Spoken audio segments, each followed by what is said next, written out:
Swamiji shares about fear, and he says in response when he was talking afraid, he made an expression, "We're on earth." And I thought that was just a nice subtle nod to the fact that, like, where on earth are we? And accompanied by a sense of fear. Well, what element are we talking about? The earth element. And what is very vital for most human beings is to have that bit of dirt that they call home. And what does that safeguard against? A lot of fear in life, and if you don't have a plot of earth or a place to call home, you inherently feel ungrounded. Hi, I'm David Wegman. I'm the founder of Kailash Ashram. We are a traditional meditation and yoga retreat centre in the Aussie outback. I'm a sniper turned meditator and yogin, and on this channel we love to share uplifting, soulful messages to help you reconnect to what's important, your soul. Tonight's sharing is based on our reading of Samarpan of the Himalayas, an autobiography of my guru, Swami Shivkrupanand. This is a real spiritual classic, very accessible. We've got links in the description if you want to follow along with us. Otherwise, just feel free to enjoy the spiritual messages as shared by me based on Swamiji's teachings. Om Guru Brahma, Guru Vishnu, Guru Devo Maheshwara, Guru Sakshat Para Brahma, Tasmai Shri Gurave Namaha, Tasmai Shri Gurave Namaha, Tasmai Shri Gurave Namaha. The soul that creates, sustains, and destroys us, the Supreme Soul, may that soul be present. May we bow down to that. May it guide us. Give me the words. A little bit exhausted today, so you'll have to forgive my not normally somber self. So we are continuing with the next little segment of Swamiji's journey into the Himalaya. He's still with Sri Brahmanand Swami in the jungles, navigating the caves. Last few weeks we've touched upon the cave being an inner space. So it's a metaphor for the internal journey that he's embarking upon. Some of the imagery, some of the Swamiji kind of switches between using imagery and then just sort of lays out kind of spiritual tidbits here and there, which I really quite enjoy. There's always so much in it.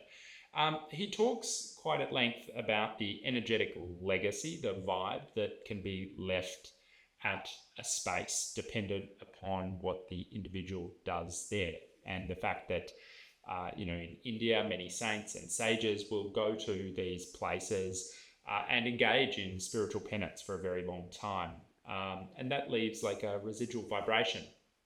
So for those that have been out on the soul retreat, when I talk about my experience with the Gurung tribe, I go to a Himalayan mountain peak and sit down to meditate, and lo and behold, I was sitting, unbeknownst to me, in the ruins of an old meditation hall. So this stuff is accessible to all of us. We can definitely feel the different energies of spaces. My suggestion: always go surrendered, open, just receptive, and you'll pick up what you need to. The other interesting thing, remember that the goal is not to venerate saints and pedestalize them and think that they're great and we're lowly sinners on earth. The goal of the path of yoga is to really, as Vivekananda said, to manifest the already dwelling divinity within us. So the soul is sacred, the soul is divine, it is pure light, it is God, it is consciousness, whatever you want to call it. It inhabits the body. The tendency of the thing that it inhabits is not to live a sacred life, it's to lead a profane life, to be a monkey stealing and fighting amongst each other. So to manifest the divinity within us, the already divine potentiality of that soul, to call it into life, to bring it to its full extent, that is our goal. And so when we look, and Swamiji shares a story about a saint, that we try to ground and make, well, what is it for me to live my saintly life? Now, no one stumbles upon saintliness by trying to play act or pretend to be sort of holy, as Ram Dass used to call them. They're the phony holies, the people who, pretend that they're well beyond their humanity. That said, we have this potentiality, this capacity to aspire and to lead a more sacred life in whatever small way that we choose to do that. Now, sadhana, meditation. Ooh.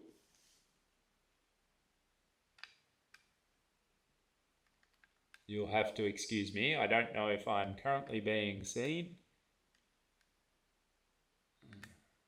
Yes, you are. Yes, I am. Sorry, the app just minimized everything there, and I disappeared, and I couldn't see if I was still here. So we endeavor to do our best, and when we engage in those practices that divinize our life, one of the goals of yoga, especially in the Nath Sampradaya, is the divinization of your life, so that you see this body, this energy, this mind, all of the things that maybe we normally have judgments towards, positive, negative, of likes and dislikes towards. We view it as as something to incrementally divinize, to make sacred, to venerate. And when we do that at home for the majority of us, because we are householders. We have a life. I have a house. We have the yurt. It's lovely, and I come over here and I practice sometimes, but I practice more over in the house. The house is,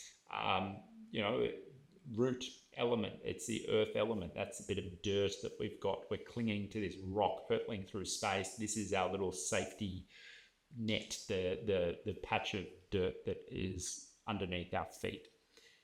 And what we do in that space is going to leave a vibration, not just for the generations. Okay. All right. Plan B, we go off the mobile phone when the tablet doesn't want to play.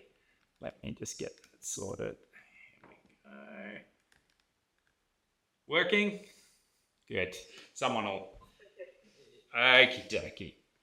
So, what we do in a space really, really kind of matters. And what is one of the instructions that we give you at the start of your journey with meditation? If I don't look at you and catch the camera behind when I do the recording, people will see me gazing off into the distance. So part of the instruction that we give people when we teach them to meditate is sit in the same spot, create an altar, have a little place, and habituate your sitting there. That is for your benefit in this lifetime. That is not to create the energetic legacy. So someone in the future might just be wandering along and go, "Ooh, I feel good here for some reason because of your penance 1,000 years ago." No, this is for you to localize sacredness tied in an anchor to a space. Now, that is a baby step. That is a preliminary gesture. That helps us on those mornings where we don't feel like meditating. We just go and sit in that space. And that's my challenge to you. On the mornings where you're like, I'm not doing it, just get to the space and sit. Don't need to meditate. Just be there. Muscle memory will kick in and you'll feel the vibration that you've put into that space. The next step beyond that, that Swamiji kind of hints at, is that for a saint, everywhere is sacred. Everywhere is sacred. They have transcended the need to be localized in space. My suggestion, when you're on the path and you haven't fully yet manifested your divinity, and you're working on it like me, then treat. Yes, if you can catch a hold of that spiritual feeling of the sacred connection to your soul anywhere, that is fantastic, but ground it through sadhana in a particular place, and that will really assist you on your journey. Swamiji does a very lovely experiment with regards to his guru guides him how to bless 2 different seeds and put positive vibrations into this. And so I tried to, it's a passage that's stuck in my mind from the last time I read it, and reading it again, I was trying to understand if he is facing the east or if he is approaching from the eastern side. Either way, he definitely faces the west when he's on the western side and faces the north, but it's a bit ambiguous, a translation. Certainly, he starts his journey around energizing this seed in the ground from the east, then to the south, then to the west, then to the north. So what rises in the east? The sun. So source of energy, that's where we get the sun from. In the north is up on the body, so we're going around. The other thing though, as we go around, what direction is that? It's a clockwise circle. So a clockwise circle, righty-tighty, that's the descending energy. So again, solar, sun, ha, the masculine. It's about the drawing down from the light above down into the seed. How does the seed respond? The seed receives the blessing, and then what is the journey of the plant? To grow up backwards towards the light, and that is the journey of the feminine. So yeah, I saw that as a really nice kind of balance. He also expands that out to your house. It has an east, south, west, north frontage, and in the Vastu Shastra, the kind of Indian feng shui system, drawing in energy from those directions is super vital. And when there is obstructions in those energies, certainly, maladies in the house and life can occur. Same with the body. Well, what are those directions on the body? We've got an east at the front, west, south below, north above. So we have our kind of, our cardinal directions too. The connection to nature features very prominently in Swamiji's sharings. I mean, he's out in the jungles, of course. And something that he sort of badgers us with quite a lot is to keep our attention on imperishable objects. Now, what do we mean imperishable? The sky. There is nothing that we can do that will eradicate the sky. It doesn't matter whose finger is on the button and what happens in the Middle East at the moment. They're not going to get rid of the sky. Although it might be filled with, like mushroom clouds or something like that if people get a little bit nuts, but the sky will still be there. Mountains. The mountain, unless we're in a sustained mining operation, most of the big mountains, we're not going to really put a dent into the side of. The ocean, or the element of air. When we connect to the elemental principle, what we do is anchor ourselves to something imperishable, and where our chitta goes, where our mind is oriented, we get into a two-way connection energetically. And that begins to strengthen and purify us. These are the elements, the primitive things. And for those that have come out here and done some work with the elements with us, and if you are continuing with that as a practice of making time to have some connection with nature in a really mindful way, it is a gift that really does strengthen and purify the chitta. But interestingly, Swamiji shares here that, and it's a bit of a paradoxical message. I'm not sure anyone who's done the reading, if it caught you off guard. The more pure the chitta is, the harder it becomes to control. And it's a really interesting concept. The analogy I've used quite a few times is that if you're driving along at 20 kilometers an hour in a car, you could drive up against a brick wall and you're going to scratch the car. You're not even going to probably dent it enough to stop the wheels turning. Now, compare that to driving along at 200 kilometers an hour.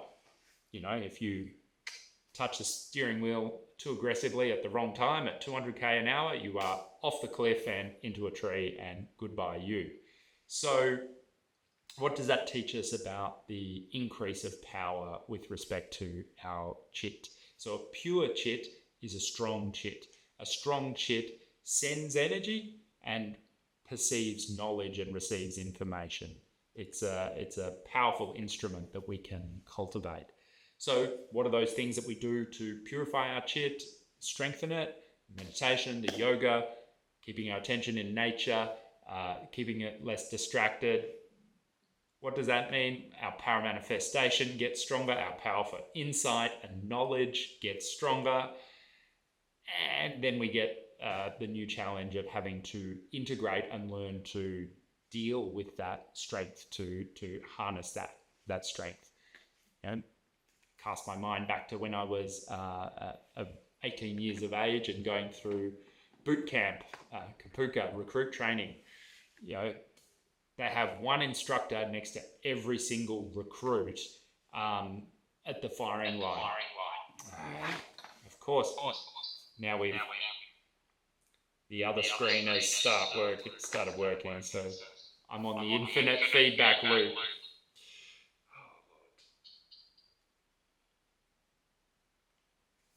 Shut.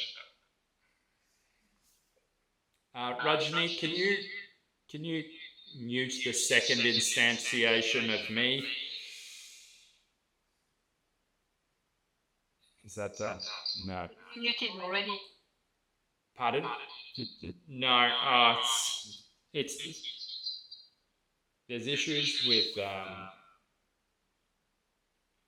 the net. Oh, okay, I managed to turn the volume down. Good. The screen is not working, and I'm in one of those moods where I don't think that this one's going to make it out alive. This is where things get broken. So, at recruit training, you're brand new to the Defence Force. You can barely be trusted with a weapon. They have one instructor next to every single recruit because they just don't know how the recruits are going to respond to having lethal force like a loaded gun in their hand. And part of it is to make sure that no one freaks out with that sudden increase of power. So, by the end of the training, the safety ratios relax a little bit, but it is still very, very tightly controlled. At the very pointy end, where I went with the commandos and then to deploy in Afghanistan, I had pistols, rifles, sniper rifles, machine guns, rocket launchers, grenades, explosives, all sleeping in my bedroom with me. Like all of the stuff was there. Like it was, it was by that stage of our training taken for granted that you had integrated your power. Now, I didn't really actually want to get here, but it seems that we have got here in the topical world that we are. It would seem, and I don't want to make any judgments against anyone until, things have been... everyone is entitled to their presumption of innocence. But clearly what happened within some elements within the SAS and the commandos, the capacity to integrate and be honest with that power became diminished. I can't remember who's credited with saying it, but, was it power corrupts and absolute power corrupts absolutely. Like when you get given that sort of strength with a physical instrument, it can be challenging to understand how to use that in the correct manner over other human beings. Now, when it comes to the chitta is more powerful than a loaded gun. It is actually the greatest strength that we have. Most of us dispossess ourselves from the power of our awareness by thinking that consciousness stops with the body. I see something, it comes in, it tickles my eyes, somehow my brain perceives that, and that's the extent of my experience. The belief and the experience available to those who practice meditation and yoga realize that we are a portal, we are a gateway to the collective consciousness, to the collective planes of experience. These eyes see the yurt here, but they feed back into the unity consciousness of soul, God, whatever you want to call it, Brahman, the absolute. An advanced yogi has the capacity to reverse the direction from the outward flowing of life and to go back into consciousness and to be able to see through other beings or to be into places, to manifest in other realms. This is, how the yogis are I presume, able to manifest all of these siddhis, the yogic powers, or the miracles. Many of the miracle babas in India are quite well documented. Neem Karoli Baba Maharaji, he was Ramdas's guru, reportedly in two places at the same time. And that's happened in the Western tradition. Certainly, they're a canonized saint. I think Saint Drew. Saint Drew was a French saint, and he was able to be manifested in two places at the same time. And he is actually the patron saint of coffee. So, because baristas are able to kind of have a million things on the go at the same time. So, not just the Indic tradition believes in these things. What's the message of that? As your power is increasing, you can also create dire situations for yourself. And I notice this in my own headspace. Like, I've been standing on embers. I've either eaten or done something in the last 24 to 48 hours which has set off the inflammation in my brain, which makes it a bit difficult to manage. And part of the thing that happens when those symptoms flare up for me is that I see the embers of all of the potentially negative thoughts start catching light in front of me. And so jumping onto it is exhausting business, to be honest. And at the end of a long day of standing on the embers, of making sure I don't allow any of those thoughts to burn into a bushfire in my own awareness, it can be exhausting. So, this is the reality of being a race car driver. And that's what we are. We are not playing around in go-karts anymore. You start doing this meditation, eventually, you cultivate quite a fair bit of power, and what you want, what you see happens, and then you have to deal with the consequence of your wishes and your desires. There was an interesting line where Swamiji says that the cave was, or he had to go beyond his imagination, or he was going to a place beyond the imagination. And I thought that stuck in. It's like, what is beyond imagination? Well, imagination is when we use the mind to project into the future or to create an unreal situation. You go, well, what's beyond the mind? That's the soul. So again, the metaphor of the soul shining through, of course, it is Swamiji. Now, the guru creates the path for him, and anyone who's bush bashed or gone out into the bush will know the difference between bush bashing and walking on a trail cut by Parks Victoria. Parks Victoria Trail, very easy. Nothing's going to scratch your legs. That that it's going to get you to where you want to go. It's probably registered on a map somewhere. What is it that the guru is doing here? He's making his own path. He's taking Swamiji into a place where there isn't a path. So rock climbing is an interesting discipline because there is many different ways to get to the top of a mountain or to the top of a rock. And many climbers will seek out to do the first ascent, to put a route up, we called it. So there is some sense of pride or joy in knowing that you are walking or climbing on a path that no one else has climbed upon. Now, it's interesting that the guru here is cutting that path for Swamiji, but Swamiji's destiny is not to stay having the guru cutting the path literally for him for the rest of his life. What happens is an internalization of the guru, and then the guru element, the guru tattva, the soul within you, enables you to cut your own path, but not you, the ego of, I made my own path through life. You, the soul, is walking a unique first ascent journey through your own path. Swamiji shares about fear, and he says in response, when he was talking afraid, he made an expression, "Where on earth?" And I thought that was just a nice subtle nod to the fact that, where on earth are we? And accompanied by a sense of fear. Well, what element are we talking about? The earth element.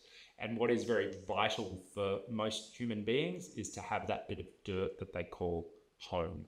And what does that safeguard against? A lot of fear in life, and if you don't have a plot of earth or a place to call home, you inherently feel ungrounded. Now, people can obviously throw that away and deliberately go out on an adventure where they are, traveling or, being nomadic with purpose, and that can be a great practice. But the root chakra thing can kind of snap back a little bit.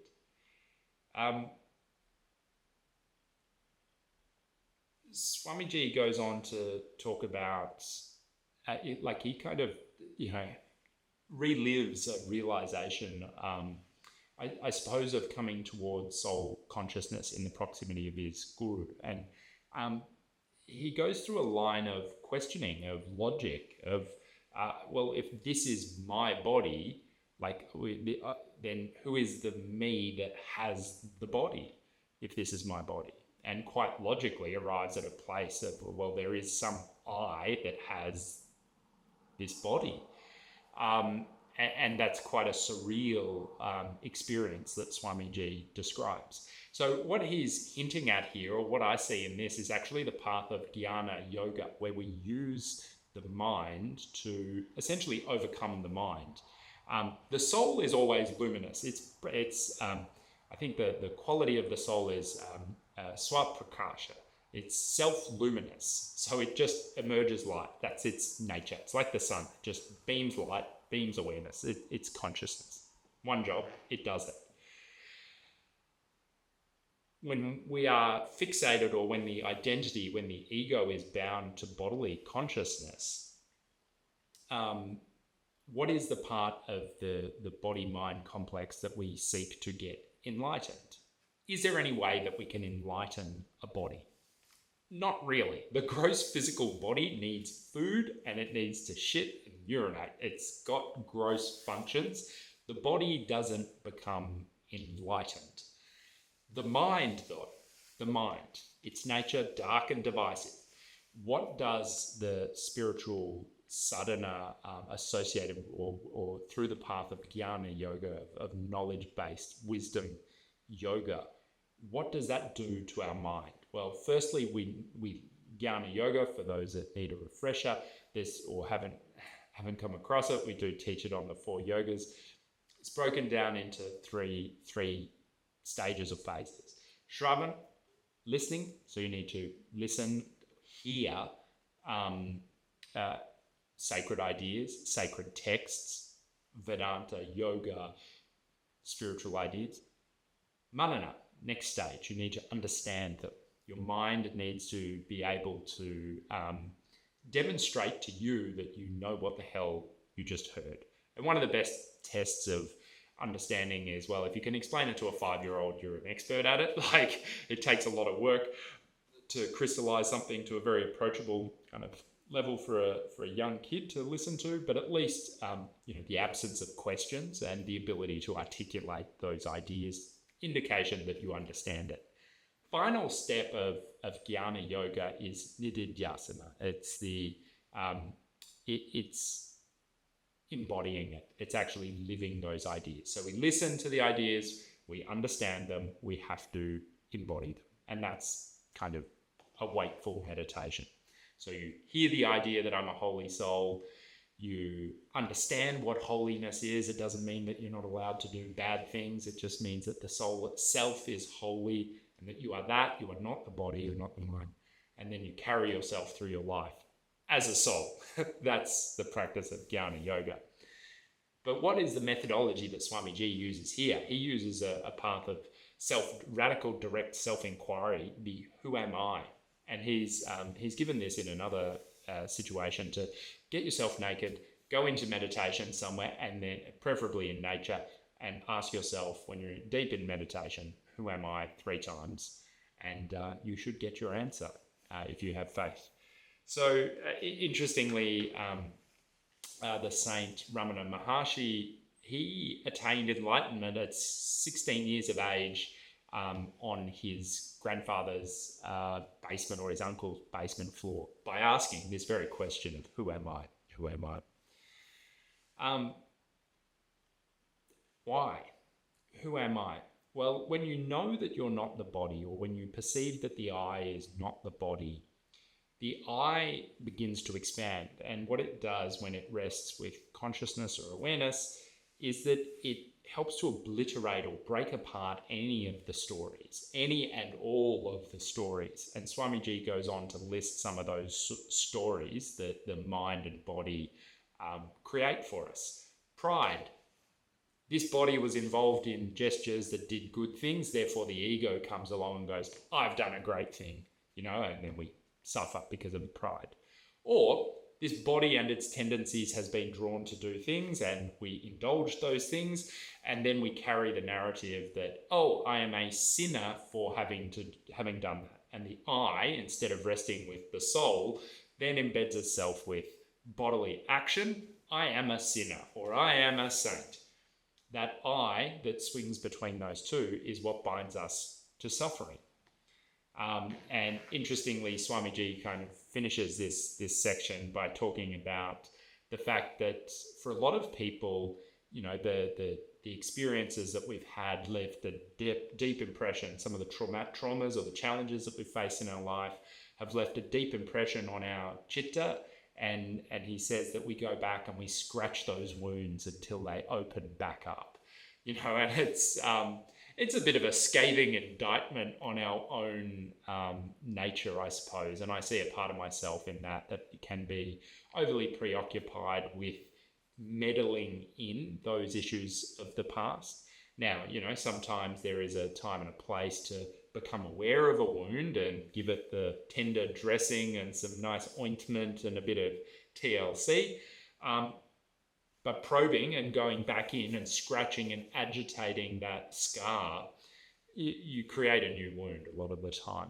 And so how do we release ourselves from the shackles of needing to go back into the past?